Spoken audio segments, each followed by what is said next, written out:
Je dis souvent que j'étais un peu la reine des blind tests alimentaires. C'était un jeu qu'on faisait souvent avec ma sœur quand on était petite, d'essayer de deviner les yeux bandés ce qu'on était en train de manger. Donc ça a pas mal façonné ce que je suis devenue aujourd'hui. Enfin, comme quoi les jeux d'enfance façonnent aussi ce qu'on devient demain.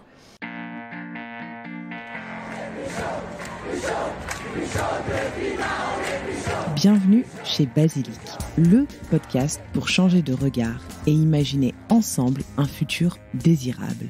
Je suis Jeanne, votre hôte, et chaque semaine, je tends le micro à celles et ceux qui façonnent le monde de demain. Je vous souhaite la bienvenue et j'espère que vous vous sentirez bien chez Basilic. Cette semaine, je reçois Charlotte Marsollier, responsable innovation au sein de l'Atelier V. L'Atelier V est un atelier 100% végétal qui conçoit des mousses absolument incroyables. Leur credo, revaloriser les filières agricoles françaises de légumineuses. Oui, les légumineuses, vous savez, ces ingrédients pas super sexy qui viennent bien souvent de très très loin. Au programme de cet épisode, nous parlerons de légumineuses, bien sûr, de coriandre, d'innovation alimentaire, de transparence, mais aussi du collectif En Vérité. Bref, un joyeux pêle-mêle autour de la nourriture qui, je l'espère, vous plaira. Belle écoute à toutes et à tous. Bonjour Charlotte. Coucou Jeanne.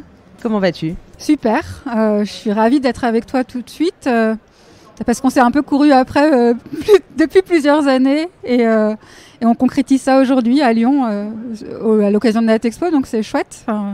On a enfin l'occasion effectivement de se rencontrer puisque toi tu vis à l'autre bout de la France pour moi, tu es en Bretagne. On va tout de suite commencer avec cet épisode tant attendu. Est-ce que tu peux commencer par te présenter s'il te plaît ? Oui, alors je suis Charlotte, je suis bretonne comme tu viens de l'évoquer, j'habite à Rennes, en fait je suis rennaise. Pour planter un peu le décor, je suis en charge de l'innovation au sein de l'Atelier V. C'est un petit atelier de fabrication végétale qui est basé dans le golfe du Morbihan, à Vannes. Ma nature est très gourmande. J'ai une sensibilité de produit très très forte depuis que je suis toute petite. Je dis souvent que j'étais un peu la reine des blind tests alimentaires. C'était un jeu qu'on faisait souvent avec ma sœur quand on était petite, d'essayer de deviner les yeux bandés ce qu'on était en train de manger. Donc ça a pas mal façonné ce que je suis devenue aujourd'hui. Enfin, comme quoi les jeux d'enfance façonnent aussi ce qu'on devient demain. Aujourd'hui, j'ai un triptyque d'intérêts métiers autour de l'innovation alimentaire au sens large, en 360 degrés. Le marketing aussi, comment est-ce qu'on rend ça audible auprès des consommateurs, et puis l'exploration des usages, c'est-à-dire comprendre le consommateur. Aujourd'hui, on agit sur le végétal, et comment est-ce qu'on peut emmener dans notre capsule plus végétale demain en répondant à des problématiques de consommation en fait. S'il faut un petit peu dresser comment j'en suis arrivée là, à l'origine j'ai un parcours très scientifique, alors rien d'extraordinaire à ça. Et après, je trouve ça intéressant de savoir que quand on s'écoute, c'était pas tout à fait ma sensibilité première, mais à l'époque des années 90 ou 2000, on valorisait beaucoup les parcours scientifiques.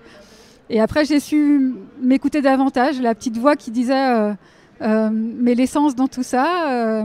Et donc, du coup, j'ai attrapé la petite bride sensorielle. Et donc, j'ai approfondi la partie analyse sensorielle. J'ai travaillé longtemps en analyse sensorielle pour arriver à ouvrir mes chakras, briser l'armure et ouvrir en 360 sur l'innovation. Donc, j'ai fait du conseil en innovation alimentaire pendant de longues années, et c'est pendant ces années-là que j'ai croisé la route de Xavier Lelouer, le fondateur de l'Atelier V. Voilà, et donc et aujourd'hui je vis pleinement l'aventure de l'intérieur en tant que responsable innovation au sein de l'Atelier V. Depuis 2016 donc ? Depuis 2017, parce qu'en fait en effet l'Atelier V est né en 2016, on s'était rencontrés en 2015 avec Xavier. Et donc, on avait travaillé ensemble, on s'est rencontrés pour la petite histoire. Il est venu parce qu'il avait un grand dessin en tête, celui du développement durable, de la RSE. Les 3 piliers du développement durable, pour lui, c'était vraiment le grand dessin du renouveau de l'Atelier V. Il venait de reprendre un atelier de charcuterie menacé d'abandon, avec 10 personnes à son bord. Et donc, son grand dessein à lui, c'était d'inverser le modèle alimentaire dominant en place en faveur d'une alimentation positive et donc plus végétale, qui prend en compte la nature, l'humain, l'homme et le vivant en fait. Et alors il était précédemment directeur du développement durable dans une entreprise et lui il voulait mettre les mains dans le cambouis, s'impliquer plus concrètement pour devenir acteur en fait du changement. Et on s'est rencontrés à ce moment-là. C'était vraiment une feuille blanche, un grand dessin, et avec quand même une vision assez incroyable de ce qu'il souhaitait faire. Surtout à l'époque. Ouais, surtout à l'époque où déjà le végétal n'était pas du tout démocratisé comme il commence à l'être. Et puis une prise de haut, une vue de haut assez exceptionnelle. Et puis finalement une conviction très forte, parce que reprendre un atelier de charcuterie avec des bouchers charcutiers en place, se dire les gars je vous garde et on y va ensemble, on va transformer cet atelier en atelier 100% végétal. C'est pas rien, c'est absolument pas anecdotique que de le dire, parce que les gens sont encore là, les bouchers charcutiers sont encore, ils font partie de l'équipe. Et ça c'est riche pour nous, parce que quand je disais tout à l'heure, écouter le consommateur, comprendre quels sont les freins pour emmener, on avait là un terreau assez incroyable. Ils sont encore là. Aujourd'hui, ils fabriquent du houmous, des falafels, des hachés, et avec plaisir en fait. Parce que Xavier a la faculté incroyable. Alors, il ne le reconnaîtra pas parce qu'il est d'une discrétion incroyable aussi. Et d'une humilité assez forte. Pour lui, les choses se sont faites naturellement, mais moi je dis elles se sont faites naturellement parce qu'il y avait une écoute, une bienveillance, une conviction tellement forte que les gens ont été embarqués en fait. Le sens, il y avait vraiment du sens pour eux, même si c'était pas leur modèle alimentaire majeur. Ils ont compris en fait là où on voulait l'emmener. Parce qu'il n'y a pas de veggie gang à l'atelier V, en fait. C'est vrai qu'il fallait y croire pour embarquer 10 personnes, racheter cet atelier de charcuterie et le transformer. Aujourd'hui, vous êtes combien chez l'atelier V ? Aujourd'hui, on est 20 personnes. Et à l'époque, on était 10, donc on a doublé les effectifs. En 5 ans à peu près ? Depuis 2016, donc 7 ans, on est 7. Et alors depuis, évidemment, les personnes qui ont intégré ont des convictions un peu différentes en fait. Elles venaient parce que tout d'un coup c'était un atelier de production végétale avec bio, avec que des ingrédients vrais, 100% naturels. Et donc finalement des candidatures spontanées pour venir intégrer l'atelier V, on en a tous les jours. Parce que on sait que les gens sont en quête de sens. Et donc œuvrer pour le changement, moi qui ai 2 enfants, on se le dit tous les jours d'ailleurs à l'atelier V, qu'est-ce qui est important pour nous, c'est qu'on puisse... on est quand même la première génération consciente à agir. Enfin, il y avait déjà des gens à agir, mais c'était beaucoup moins bruyant. Et on est la première génération consciente à agir. Et quand on a des enfants, se dire que... ils n'auront pas à nous reprocher de pas avoir fait quelque chose pour eux sur un monde qui est évidemment en contraction, avec plein d'interrogations sur son avenir en fait. Et voilà, donc en fait il y a beaucoup de gens dans l'équipe qui trouvent ça génial de s'activer au changement de demain, parce que le monde de demain se construit dès aujourd'hui. Moi, je suis végétarienne depuis que je suis ado, mais je n'avais pas conscientisé ça du tout à l'époque. C'était vraiment un choix de goût, de cœur, parce que j'aimais explorer d'autres territoires culinaires. Et aujourd'hui, évidemment, tout ça est fait boule de neige. Si je fais un peu de flashback, j'étais petite fille d'agriculteur. Et aujourd'hui, le lien à la terre s'est beaucoup perdu. Moi, je me dis que ce choix que j'ai fait de travailler à l'atelier V, c'est vraiment le fruit de ces racines-là. J'ai été traire les vaches avec mamie en botte crottée, j'ai joué au petit pousset avec des marrons, j'ai écossé pendant des heures des petits pois, et en fait être en plein air et la nature, c'est un de mes essentiels. Et je crois qu'on partage ça en fait avec l'équipe autour de moi. Très certainement, et d'ailleurs, donc, tu le disais, hein, l'ambition de Xavier et l'ambition de l'Atelier V, c'est de remettre le végétal au cœur de nos assiettes, d'imaginer des produits à base d'ingrédients végétaux. Est-ce que tu peux nous en dire un petit peu plus sur la gamme de produits et justement en 2016, quand Xavier a repris cet atelier, voilà, comment est-ce qu'il a transitionné, quels produits est-ce qu'il a imaginé en premier? Alors en fait, quand Xavier est arrivé, sa vision était très holistique et vue d'avion. Comme je l'évoquais, c'était les 3 piliers du développement durable. La santé, la planète, les territoires, enfin l'économie des territoires. Ce qui était assez clair pour lui, c'est qu'il y avait une façon d'y parvenir, et il y en a plusieurs, mais en tout cas il y avait un moyen d'y parvenir, c'était de revaloriser les légumineuses biologiques françaises. Donc en fait, quand on s'est rencontrés, on a beaucoup écouté le consommateur. En fait, on est allé écouter où étaient les freins à la consommation, les motivations aussi à la consommation de végétal. On les a réunis, on leur a demandé finalement de conscientiser quelle était la différence entre le soja, les légumineuses. En 2015, le travail n'était pas encore fait, de les rendre un peu plus sexy. On a essayé de savoir quels étaient les produits qu'ils connaissaient autour de la légumineuse, qui renvoyaient une image positive de la légumineuse. Voilà, donc on a fait un gros travail d'exploration comme ça, de façon très méta. Et puis, à l'issue de ça, on a dessiné des axes majeurs d'innovation possibles à travers les légumineuses et le végétal. Et on a réuni l'équipe en place à l'atelier V, puis d'autres personnes pour faire un atelier créatif tous ensemble de ce que pourraient être les concepts intéressants pour l'atelier V en fait. Et sont émergées différentes idées, certaines sont encore dans nos tuyaux d'ailleurs, mais une des premières c'était du houmous en fait, parce que le houmous, il y a quelque chose de très convivial autour de la consommation.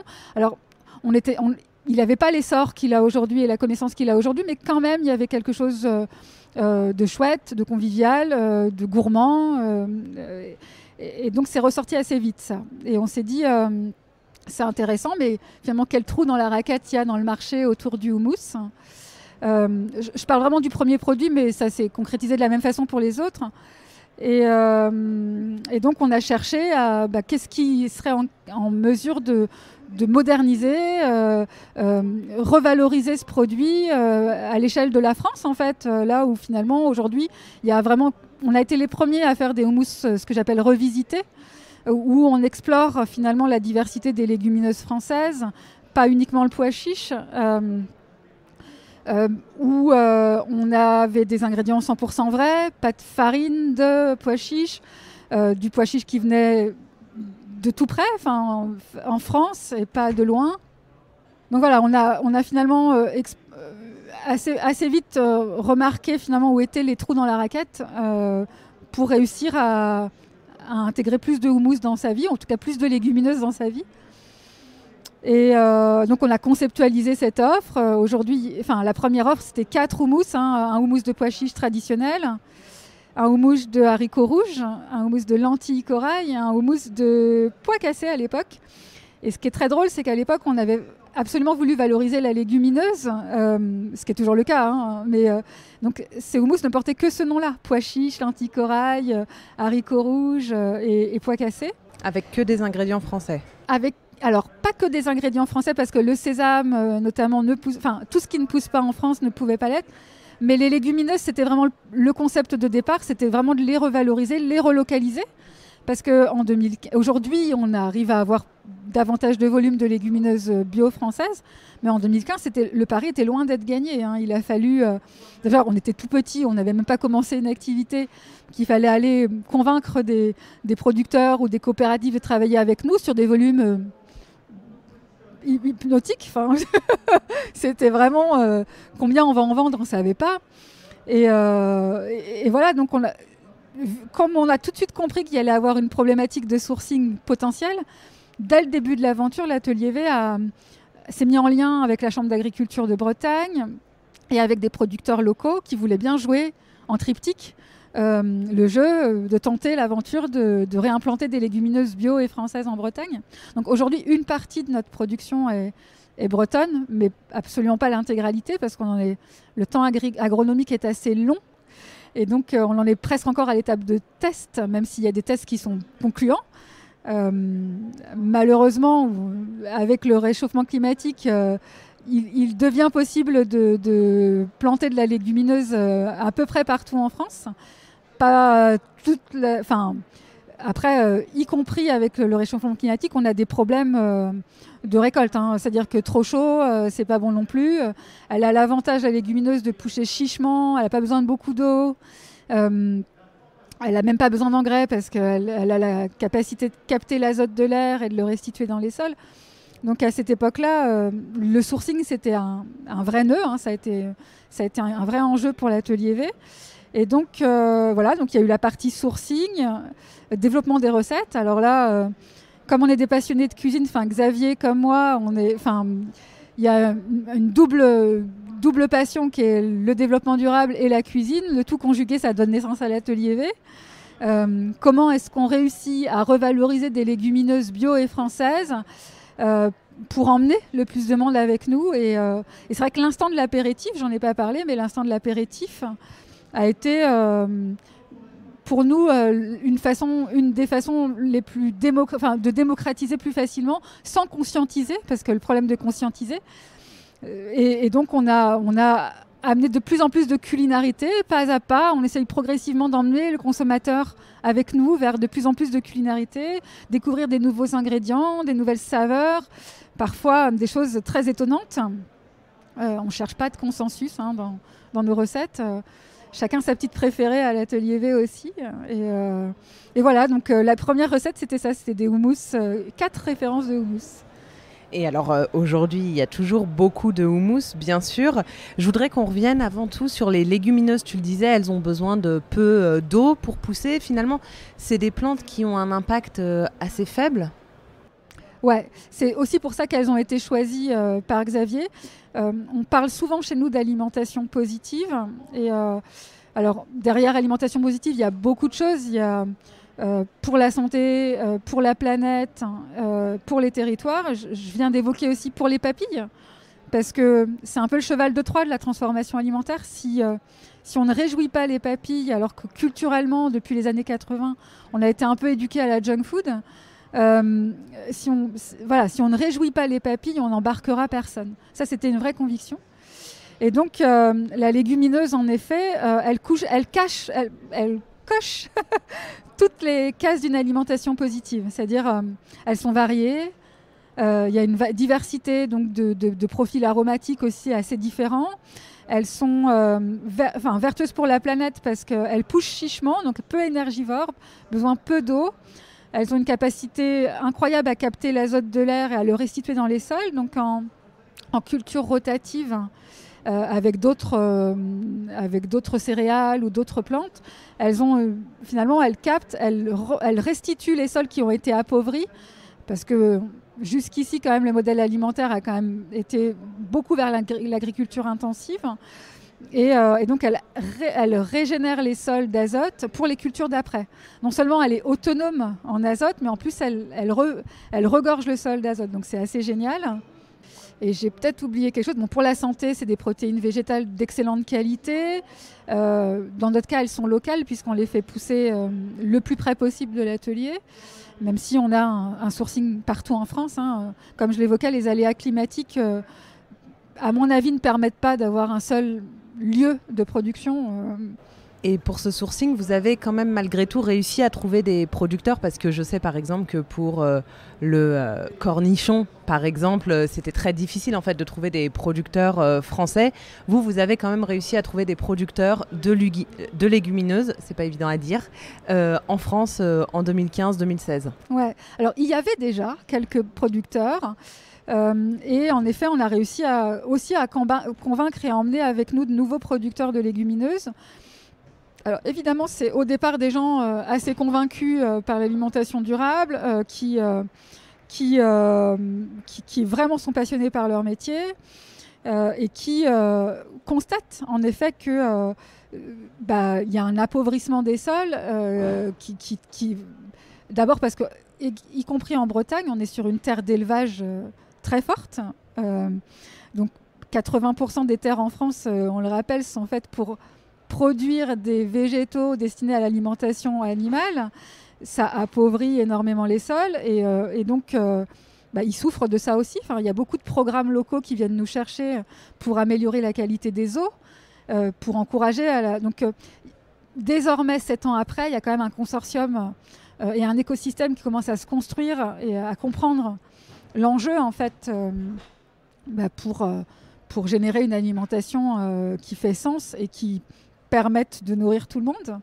Déjà, on sait que notre modèle alimentaire en France et en Occident, en fait, est juste pas duplicable à l'échelle de la planète. On a une alimentation très carnée, parce que c'est le cas dans beaucoup de pays développés. On est un peu sous perfusion énergétique. Produire 1 kilo de viande, ça revient à produire... je crois entre 22 et 40 kilos. Attendez, 1 kilo de viande, c'est l'équivalent de 22 à 40 kilos de CO2. Quand 1 kilo de végétaux, c'est même pas 1 kilo de CO2 de produit. Donc en fait, ce qu'il faut comprendre, c'est que quand on se nourrit, on construit le monde de demain et on choisit ce qu'on a envie d'être aussi. C'est-à-dire on vote à travers notre assiette sur le monde qu'on a envie de construire.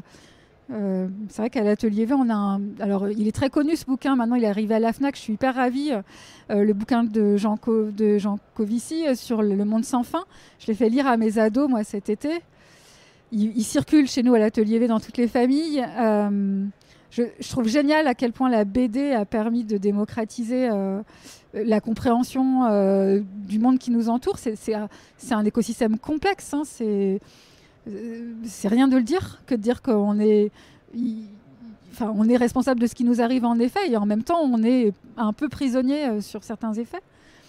Et donc j'ai l'impression que me suis éloignée de ta question. Est-ce que j'y ai répondu? Tu y as répondu. Non, tu y as tout à fait répondu. Et vous avez réussi chez l'Atelier V à twister les légumineuses, en tout cas à les rendre un peu plus séduisantes et attractives. Moi, mon fils, à l'époque, il avait 1 an, était complètement addict à votre houmous lentilles-corail coriandre. C'est pas le seul. C'est pas le seul, c'est vrai. Et pourtant, et tu disais, on cherche pas de consensus. Et je pense que ça se traduit assez simplement en étudiant vos recettes, puisque mettre de la coriandre dans un produit, c'est quand même un parti pris, puisqu'on sait que c'est un ingrédient quand même qui divise. C'est vrai, moi c'est un ingrédient que j'adore. Donc en fait, comme je suis en innovation à l'Atelier V, tout le monde me dit « Charlotte, on remet pas un petit peu de coriandre par là ?» C'est un peu la blague en interne. Je dis « Il manque un truc, il manque un peu de peps là, de la coriandre !» Et donc, en fait, il y a beaucoup de bruit autour de la coriandre. On dit qu'en effet, c'est un peu tout l'un tout l'autre. C'est tout à fait juste. Mais finalement, il y a quand même vachement plus de gens à l'aimer qu'à ne pas l'aimer. Donc on s'en est bien rendu compte avec cette recette parce que c'est finalement notre meilleure vente à l'Atelier V. Alors que, en effet, de prime abord, on se dit, et j'ai même des amis autour de moi, quand ils viennent manger à la maison, ils me disent « T'as pensé que la coriandre, tu la mets à part ?» Et donc, et là, cette recette, c'est un succès fou. Donc en fait...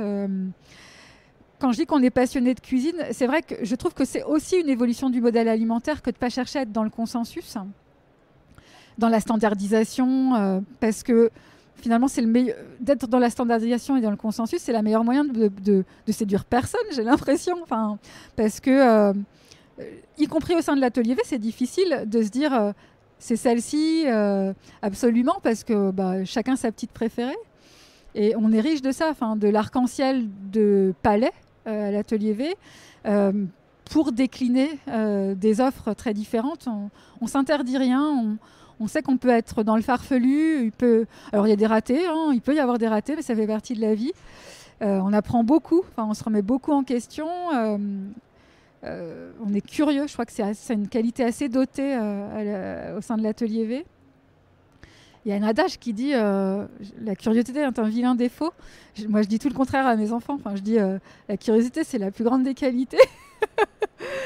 Soyez curieux parce que ça rend à l'écoute, humble, bienveillant, Ouais, c'est ça. Ouais. Donc, ouais, c'est ça. La coriandre, c'était pas un pari, mais finalement, comme quoi il y a plus de gens à aimer la coriandre qu'à ne pas l'aimer. C'est que ceux qui ne l'aiment pas font beaucoup de bruit, c'est pour ça. Et donc, en fait, assez rapidement, vous avez été distribué au sein des réseaux bio spécialisés. Donc, vous, c'est votre unique source On en a un de autre, distribution, mais, ouais. ou sur Internet peut-être? Alors, on a notre petite boutique en ligne, en effet. On a quelques marketplaces, notamment Greenwiz ou des choses comme ça, mais c'est l'évanescence d'un magasin bio. Oui, notre marché historique et premier, c'est vraiment les circuits spécialisés bio. Pourquoi ? Parce qu'au moment où on a commencé l'aventure et on était au balbutiement, on avait à peine fini de concrétiser nos 4 premières recettes, qu'on était en lien avec Biocoop, pour le citer. Ça a été vraiment la première enseigne à nous avoir fait confiance, à nous avoir permis de rentrer dans ce qu'ils appellent programme Jeune Pousse à l'époque, et qui nous avait référencé à l'échelle nationale. Et c'est pas rien, c'était vraiment pas rien comme coup de pouce. Ils nous ont même mis en lien avec des producteurs de légumineuses, voilà, parce que, et ça tient beaucoup à l'individu qu'on a en face de nous, et la personne qu'on rencontre, elle était convaincue que ce projet faisait sens avec eux, en fait. Et depuis, toutes les enseignes de magasins et tous les magasins indépendants, on a fait suivi assez vite le mouvement. Donc voilà, en effet, c'est notre marché de cœur et historique avec qui on travaille, mais on travaille aussi depuis peu avec la restauration, et notamment la restauration collective. Quand on parlait de faire évoluer le contenu des assiettes, on est convaincu que ça passe par les nouvelles générations. Donc on a une marque qui s'appelle Génération V et qui est à destination des cantines scolaires notamment. On travaille beaucoup avec la cuisine centrale de Nantes, qui intègre les produits de l'atelier V au sein des cantines.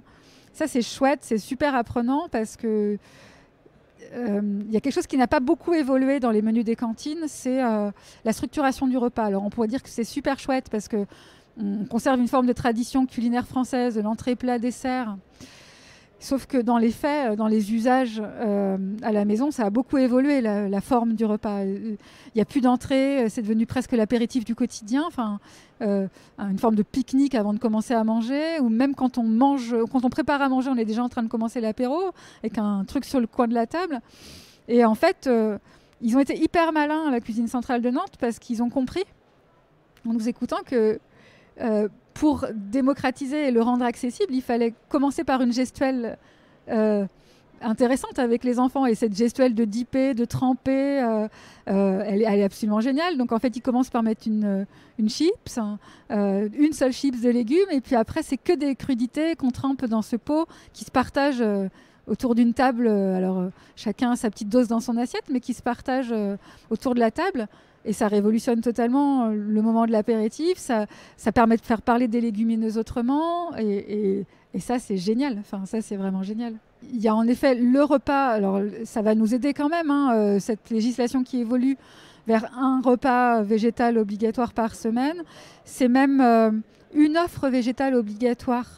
Là où c'est sous forme de self, en collège et en lycée, j'ai envie de dire. Ça, c'est pour 2023. C'est pour 2023, en effet, l'obligation d'avoir une offre végétale tous les jours, en fait, dans l'alternative. Donc ça, c'est vraiment plutôt génial. Après, ce qui compte, c'est la façon, en fait, et la forme dont on va le faire pour embarquer ces jeunes, en fait.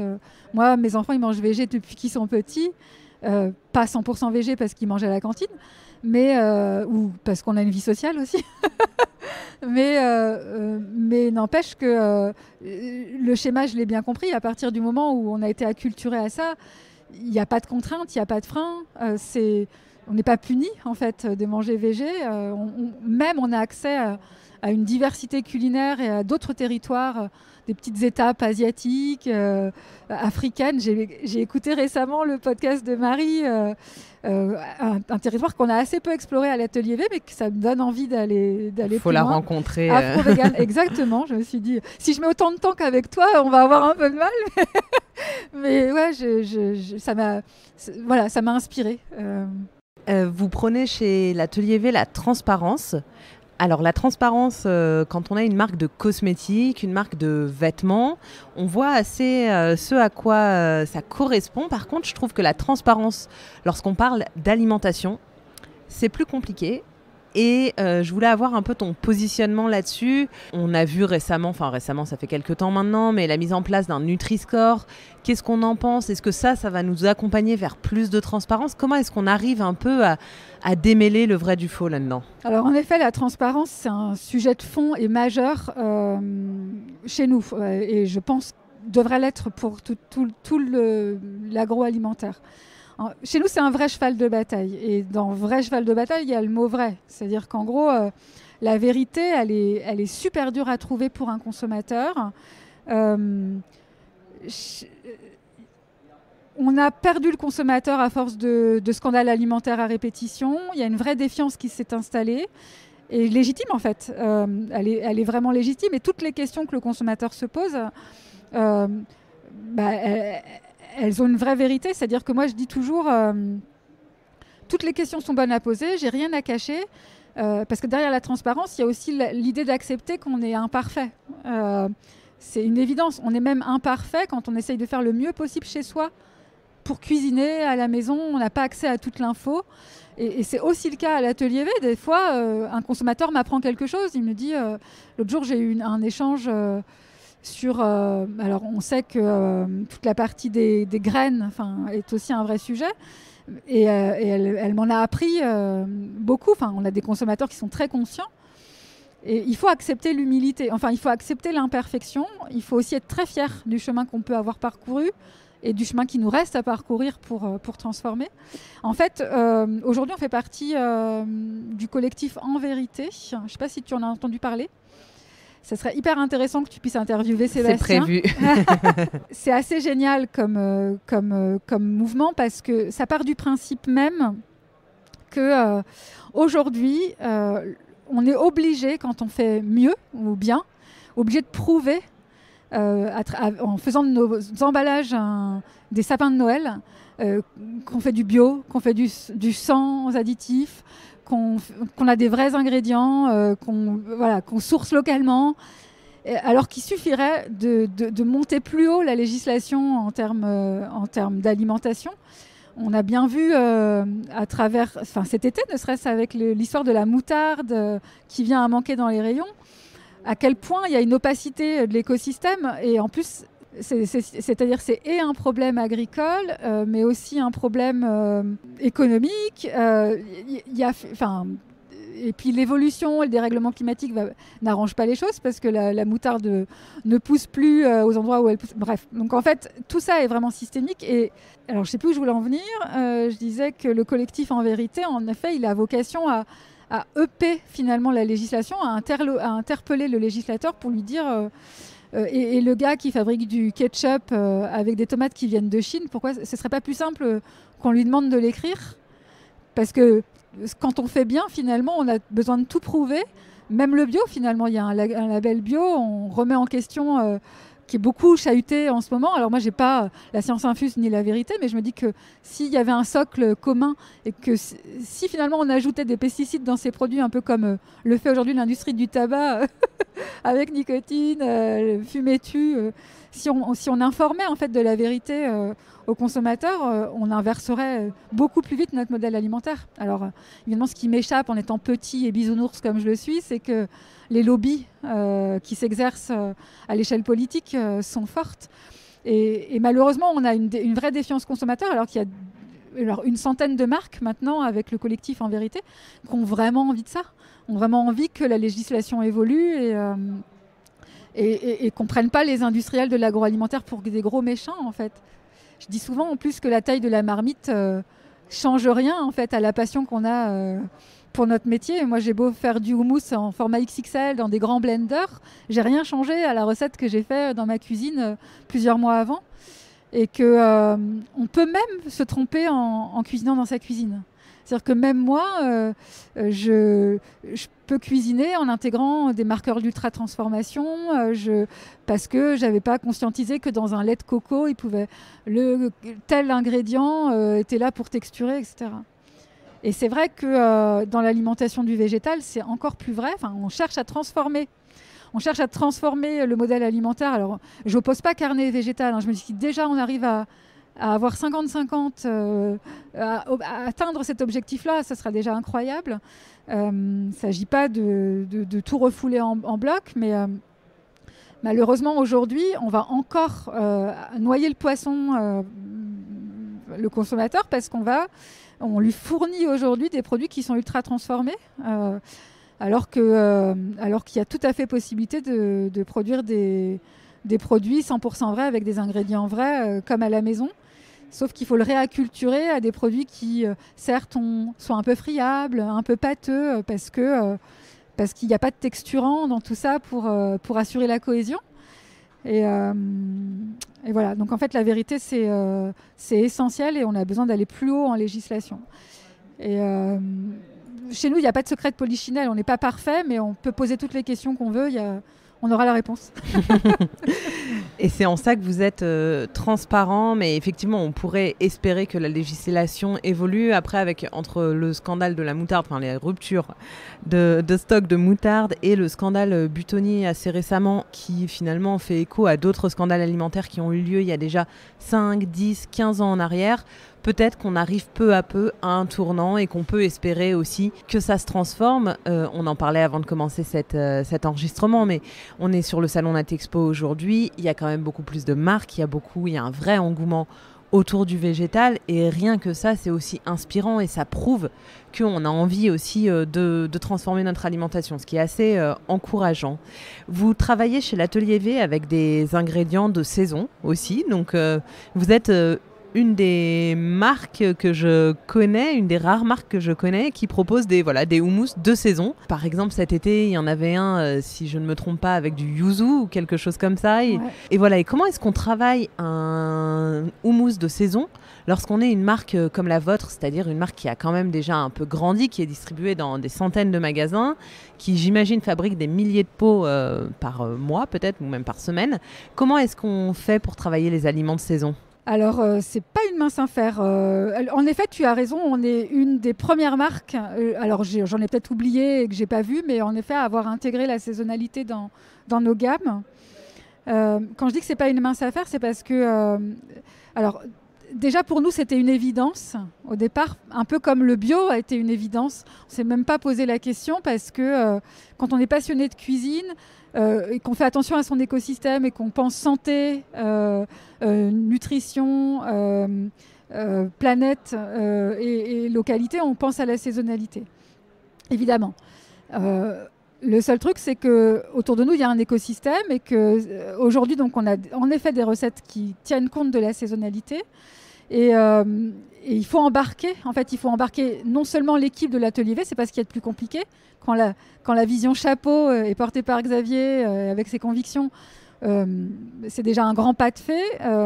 Mais c'est des contraintes au quotidien pour tout le monde, au sein de l'équipe commerciale, avoir à rappeler que finalement la recette de la saison dernière revient à telle saison, qu'il faut changer les étiquettes dans les rayons, etc. Que le sourcing est aussi un problème, c'est-à-dire il faut le goût du butternut en début de saison, il n'est pas le même qu'en fin de saison. Alors ça, on se l'est approprié, on s'est dit ça fait partie de l'évolution du modèle, comme à la maison, la même recette, elle peut avoir un goût différent, mais néanmoins le consommateur peut avoir des surprises en fait, un goût de butternut moins sucré à telle période de la saison, etc. Mais le plus difficile, c'est côté client en fait, parce que chez eux ça génère des contraintes, on n'est pas les seuls fabricants, et donc se rappeler qu'à telle saison il faut basculer dans les rayons, c'est un exercice pas évident, y compris au niveau des entrepôts de stockage, etc. Donc, pour l'instant, on a toutes nos recettes. Il y a une grande base de recettes qui sont permanentes, avec un socle permanent, avec des légumes de garde. En revanche, on a en effet quelques recettes qui jouent l'alternance des saisons. Tu l'évoquais, l'été, il y a le houmous de pois chiches, roquettes et yuzu, et revient là avec l'automne-hiver sa petite sœur, le houmous de lentilles jaunes, butternut rôti et poivre de Timut, qui vient prendre le relais parce que le butternut est revenu dans plein champ. Alors pour nous, c'était une évidence parce que finalement, la nature est bien faite et nous donne au bon moment ce dont notre corps a besoin pour sa santé, et puis aussi parce que c'est porteur de goût. Un ingrédient qui est de saison, on n'apprendra à personne qu'une tomate en plein hiver, ça sert à rien de la consommer, elle aura ni goût, et la nutrition ne sera pas au rendez-vous non plus. Donc, en revanche, je ne te cache pas que c'est pas la chose la plus simple à gérer. On tient le cap. On nous a plusieurs fois posé la question comment on le gérait. J'ai pas vu beaucoup de marques qui désormais l'ont intégré. Ils se sont dit sans doute on n'a pas le chapeau assez convaincu. Parce que pour moi aussi, moi qui suis en innovation, parfois une recette de saison va pas forcément fonctionner. Il faut déjà inventer la suivante pour prendre le relais. Il y a en communication, on l'évoquait, il faut se rappeler que on ne récupère pas une rotation dans un rayon aussi facilement quand un produit est sorti. C'est comme un nouveau lancement finalement à chaque fois. Donc il faut accepter une baisse de chiffre d'affaires. Donc tout ça, c'est une responsabilité et un engagement fort. Pour Xavier, il dit OK, c'est comme ça, c'est la logique et c'est vers quoi on devrait tous tendre. Et pour nous aussi, c'est une forme de dynamique. Ce que je vois de positif, c'est que quelque part, le consommateur, il n'y a pas de saturation, il y a une forme de dynamique et de rotation des recettes. Alors, ça génère de la frustration chez ceux qui n'ont pas forcément compris qu'on était parti basculer sur la saisonnalité, parce que ça ne se voit pas forcément comme ça instantanément. Vous êtes aussi allé sur un versant innovation très fort avec des dupes ou des, je ne sais pas comment on peut appeler ça, des dupes de certains classiques de l'alimentation. Je pense là notamment par exemple au tarama haché végétal. Et vous avez pensé en fait des alternatives végétales. C'est venu dans un second temps. Oui et non, c'est-à-dire que certes, comme je l'évoquais en début de cette entrevue, il y a quelques concepts qui étaient déjà conscientisés au départ, mais qu'on a tempéré, en tout cas on a géré une temporalité pour les lancements, pour que le consommateur se sente davantage prêt à ça. Mais notamment la gamme que tu évoques autour du taharama, du ktipiti et du brocamole, ce sont 3 recettes de mezze, en fait, de tartinables incontournables du monde, en fait, aujourd'hui, mais qu'on a voulu relocaliser avec des ingrédients qui viennent d'à côté de chez nous, pour avoir une offre plus consciente, mais qui reste néanmoins joyeuse. C'est-à-dire c'est et végétal, et local, et joyeux. Et ça reste joyeux au niveau de l'expérience de dégustation. Et en effet, le fil rouge pour nous, c'est toujours le même. C'est comment est-ce qu'on réintègre plus de légumineuses et que ça passe crème. Ni vu ni connu. Ouais, c'est ça. Parce que quoi qu'on en dise, même si tout ça évolue vraiment assez vite, elle est encore la mal-aimée, la légumineuse, elle est encore la mal-aimée des rayons de supermarché. Elle manque de sexy, elle a encore ces résonances assez poussiéreuses autour du gigot flageolet chez mamie ou du chili con carne. Alors le chili con carne, c'est pas la pire image qu'on puisse en avoir, mais néanmoins on est quand même resté sur ces évocations-là et ces résonances-là.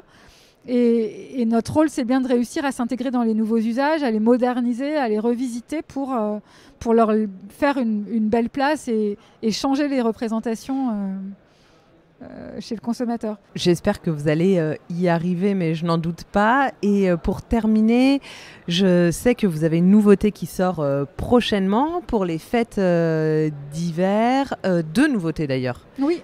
Est-ce que tu veux nous en dire un petit peu plus ? Oui, on a développé une gamme festive en effet avec 2 recettes. Il y a notamment un houmous à la truffe blanche d'été, donc qui arrivera dans les rayons à partir du mois de novembre. J'ai évoqué tout à l'heure, mais ça c'est plutôt pour le printemps prochain, cette recette de ktipiti 100% végétal à base de noix de cajou, d'haricots blancs, de poivrons grillés et de menthe. Ktipiti qui est un mezze grec ouais, à base de produits laitiers en fait, à partir de yaourt grec et de poivrons et de menthe. Et puis en effet, il y a une recette qu'on appelle une nouvelle fois et qui est une alternative au foie gras, en tout cas quelque chose qui vient déjouer les papilles.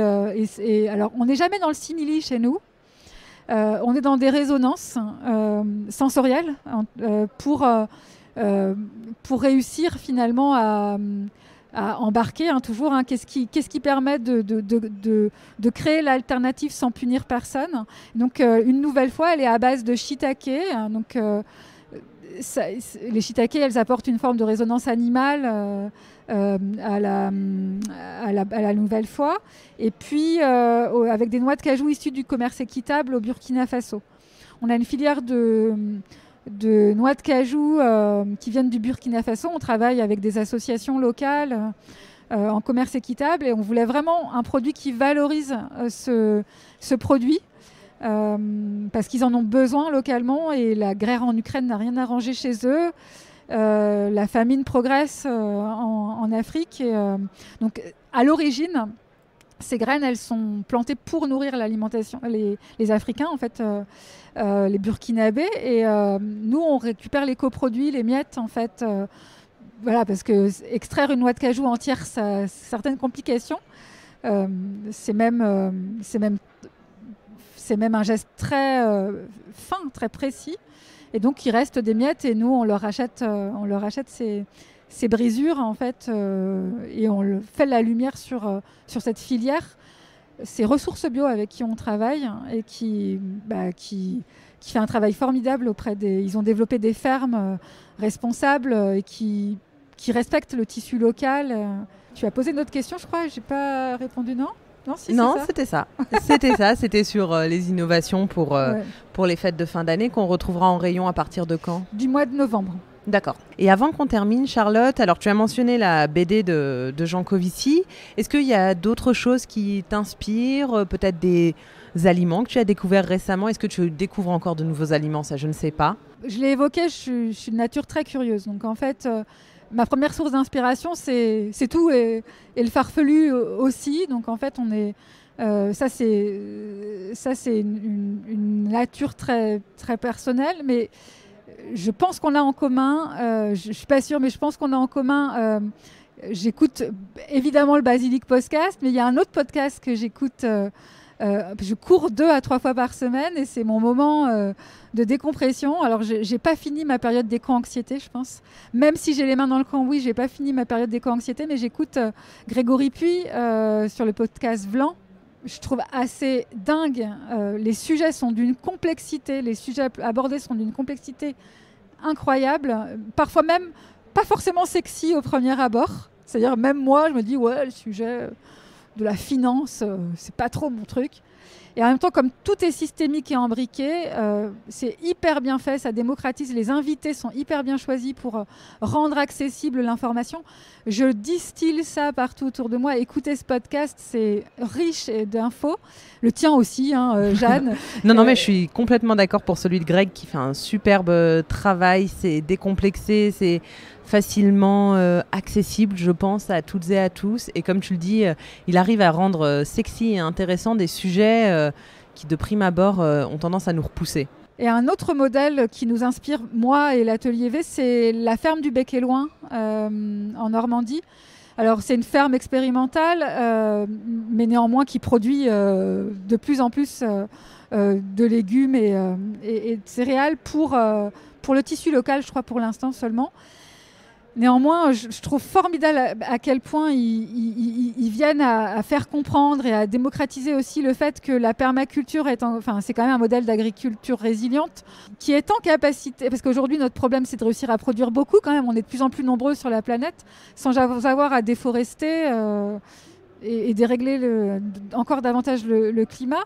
Donc en fait, ils arrivent à faire comprendre qu'on peut produire aussi beaucoup à travers les modèles de permaculture. Alors, je ne suis pas une spécialiste du tout. Je sais que Xavier, notre fondateur, notre capitaine, expérimente ça dans son jardin. Donc, c'est chouette. Il me dit, quand il nous envoie des photos, ça fait un peu bordélique comme affaire, mais c'est super chouette. Enfin, c'est la nature même de la biodiversité. Et donc, eux sont des modèles inspirants pour moi comme pour l'équipe. Très inspirant, je le confirme. Merci beaucoup Charlotte de m'avoir accordé du temps. Je sais que Natexpo c'est toujours un moment assez intense, mais merci beaucoup d'avoir témoigné au micro de Basilic. C'était un grand plaisir de t'écouter. Je suis ravie d'avoir été là, Jeanne. Comme je dis, on concrétise quelque chose auquel on pensait depuis des années. Depuis des années, depuis avant le confinement et tout ça. Ouais, et puis la volonté est bien de faire comprendre à quel point végétaliser le contenu des assiettes, c'est de la bienveillance à l'égard de tous. En fait, c'est pas une opposition aux autres. En fait, et je trouve que c'est bien de prêcher la bonne parole pour qu'on comprenne que ça nous concerne tous. En fait, c'est 25% de nos émissions de gaz à effet de serre. L'alimentation, c'est énorme. Et puis, comme tu le disais, on a une vraie carte à jouer avec la façon dont on s'alimente. Ça compte beaucoup et il faut en prendre conscience dès que possible. Merci Charlotte. Merci Jeanne. Merci d'avoir écouté cet épisode jusqu'au bout. Si vous êtes encore là, j'imagine qu'il vous a plu. N'oubliez pas de vous abonner à Basilic sur votre application de podcast favorite pour ne louper aucun épisode. Vous pouvez également me suivre sur Instagram et LinkedIn @basilicpodcast pour découvrir les coulisses de tous les épisodes et de toutes les interviews.